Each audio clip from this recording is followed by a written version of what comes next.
Hey, random people out there on the internet. So, it's the Mustang Ridge Wood Bandit, and I'm following up on an earlier video that I did that actually got more views than any other video I did. The title of that one is It Pays to Have an Organized Shop. So, in and of itself, it's a pretty decent video. So today what I thought I'd do as a follow-up is walk through the process. First, a little history.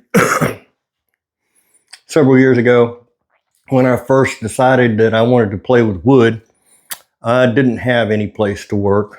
I had a pop-up tent, a couple of benches, cut-off saw, and an old rickety table saw. And so whenever I wanted to do any work, I had to drag all that out, pop the tent up, put the benches out there, get the table saw out, and so on and so forth. And so, it was kind of a pain. And it would take me 2 or 3 days to do a project because I'd have to hunt for my tools. I got a 12 by 12 shed in which all of my tools were in. And it was organized as good as I could, considering the minimum amount of space that was available there. But it was pain. So I retired in 2022 and I decided, you know what? One of the first things I'm going to do is build a carport and a shop. And, those that have seen my videos have seen my shop, but for those that haven't, I have a 9-foot by 22-foot shop. And I like to keep as many of the woodworking tools as I can in this shop. You don't want to have to dig things out and whatnot. And so what it all comes down to initially is when you get a space that you're going to work in, you kind of have to evaluate the space. For one thing, floor space is at a premium. The more things you have on the floor, the more difficult it is to get more stuff in. So nothing goes on the floor that doesn't really need to be there, or I try to. For instance, my vacuum cleaner takes up a little space on the floor, and I've got it hooked up to my dust collection thing, or whatever you want to call it. It's actually just a separator. And then at that point, it's like, okay, I need to evaluate the space. Now, when you do an evaluation of your space, it really depends on what you're going to be doing. In this case, I work with wood. So the first thing I'm going to need is something to work on. So I built a bench. So we're going to go ahead and get that bench in here and talk a little bit about the thought process that goes into making your workbench, which can be completely different than mine. So we'll be back in just a few minutes with that and we'll talk about it. So we've got our bench in here. Now, if you're building your shop from scratch, you might consider where you put your electrical outlets and things like that. But if you're not, you need to consider where the electrical supply is before you place your bench so that you have the opportunity to use corded tools and whatnot at your bench. Here's my bench. Question, how high should it be? Okay, well, I'm 5'8". You might be 6'2". I don't know. But the best way to figure it out is you should be able to set your hands on your bench with your elbows slightly bent. This is the most comfortable and most ergonomic way to work. So maybe get a friend or a family member to measure just how far down it is to the floor when you build your bench so that you're working at a comfortable height. When I built the shop, I decided I wanted my electrical right above my bench so that I can plug things in as needed.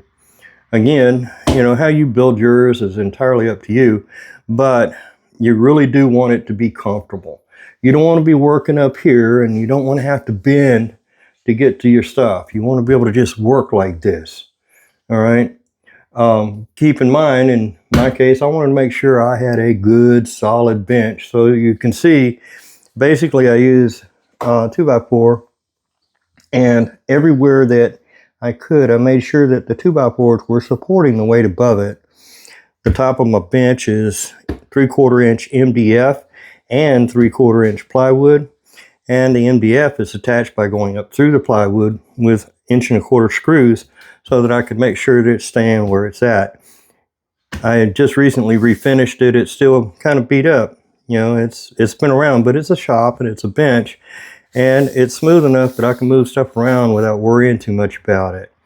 So once you've got your bench and everything, again, it goes back to what you do, all right? And you need to prioritize your space. In my case, I decided to go with French pleats because you have the ability to hang things on the wall right above your bench so you can access them easily. Some people use pegboard. I had pegboard in my shed. I'm not that fond of it myself, just in that it kind of restricts how you can put things on there. And the hangers that come with them are specific hangers for screwdrivers or for whatnot, or just little pegs that stick out. But with a French pleat system, you can build holders for all the things that you're going to put in there. So the first thing I think about is what I'm going to do and what I need to do it.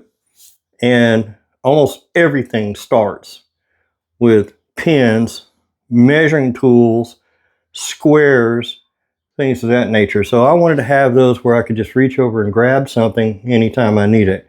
So I'll go ahead and grab those and bring them in here, and we'll take a look at that and get an idea of what went through my mind when I decided to design it the way that I did. So we'll be back again. Again, you want to arrange your shop according to what you do. Okay, I'm all over the place. I do indoor stuff, I do outdoor stuff, shelves, I do tables, I do bird houses, I do, you know, anything I can make with wood. I try to dive into it. So when you start a project, you got wood, you're going to need a way to measure it. So I got all my measuring devices right here, easy reach, so I can measure out what I want. Then you'll have to mark it. So, you know, you got to have pencils or pens or whatever close enough so that you can just reach over there and grab them. And then you want a square line. So you want to go ahead and take that pen and use a square to make your mark for where you want to cut it. So at this point, it's fairly well organized. I've got a place for the stuff that I start my work with. You know, again, you know, you need to do it according to what works for you in your situation.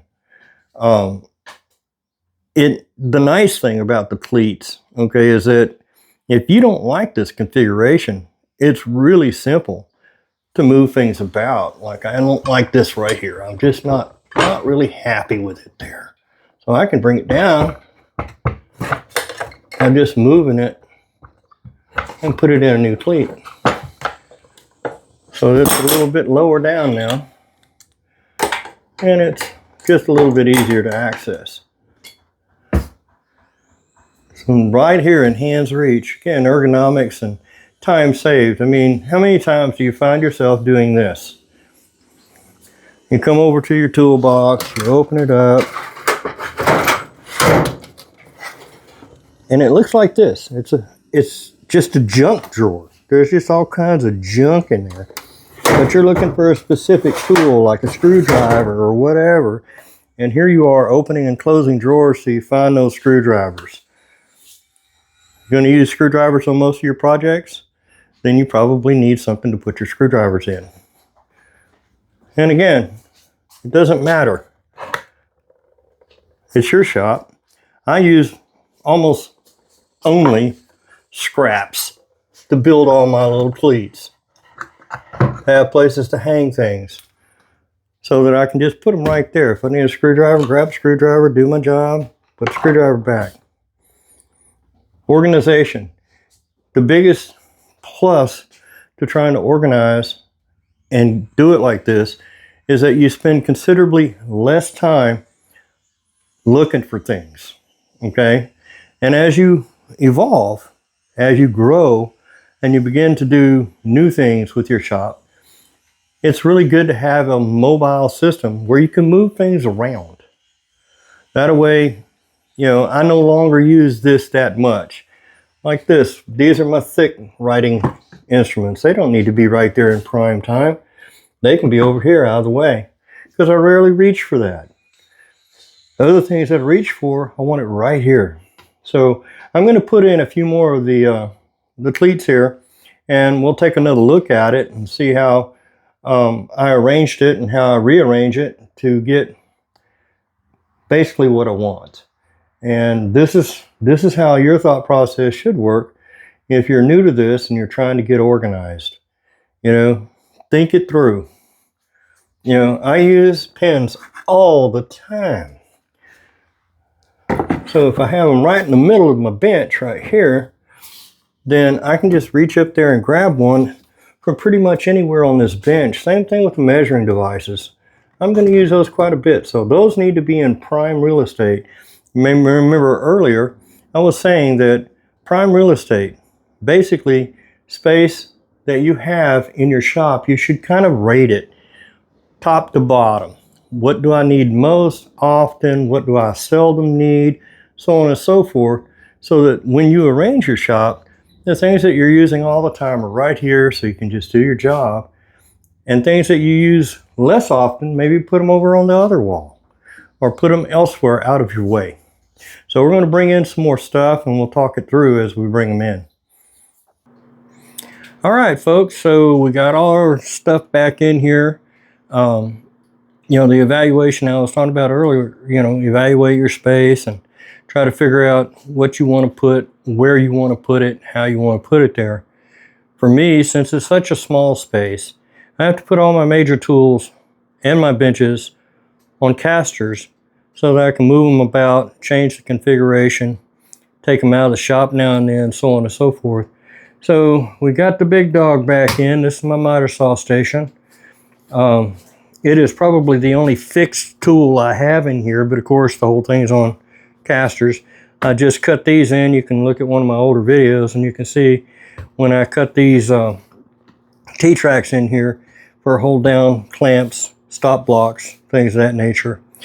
I have virtually all of the major tools that you'll use when you're cutting wood and shaping wood.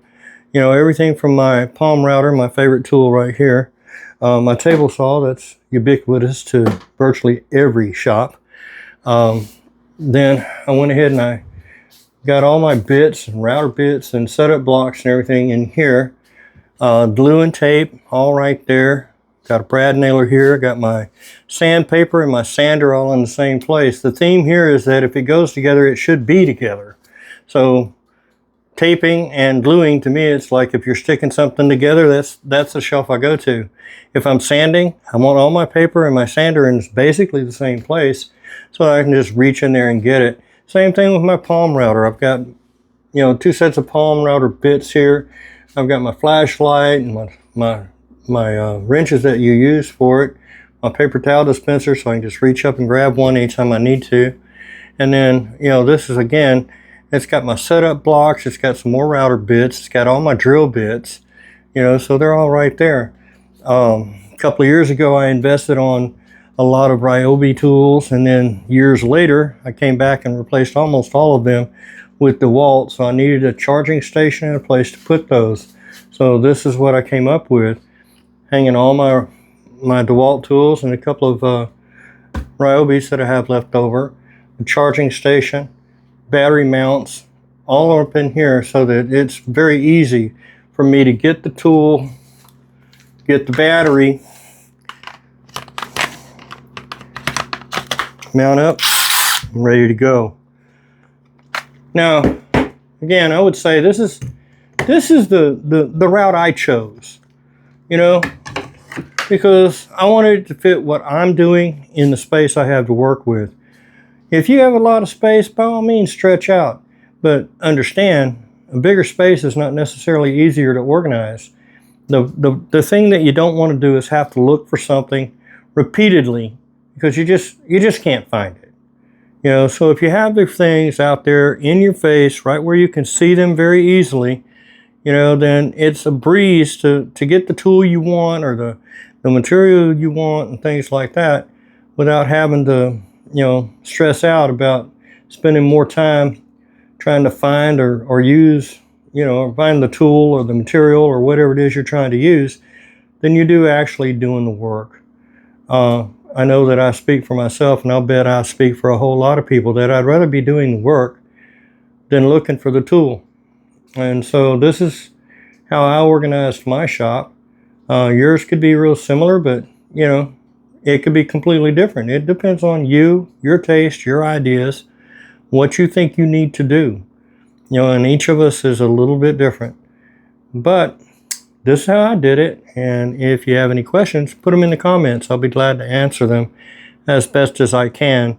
I still have a lot of space in here compared to what I would have thought I had. But if you look around, I mean, you can see all around this shop, I have packed a whole lot of stuff into a very small space. Using every space I can think of in the most convenient and efficient way that I thought I could at the time. So I think that's about it for today. Thanks for watching. Thanks for sharing my videos with other people. Up to about 420 or so subscribers. So that's nice. I appreciate that. And my views are up in the 50, 60,000 range. So I'm feeling pretty good about that. It's not bad for an old man with a saw. In the meantime, as always, I would implore you, be safe.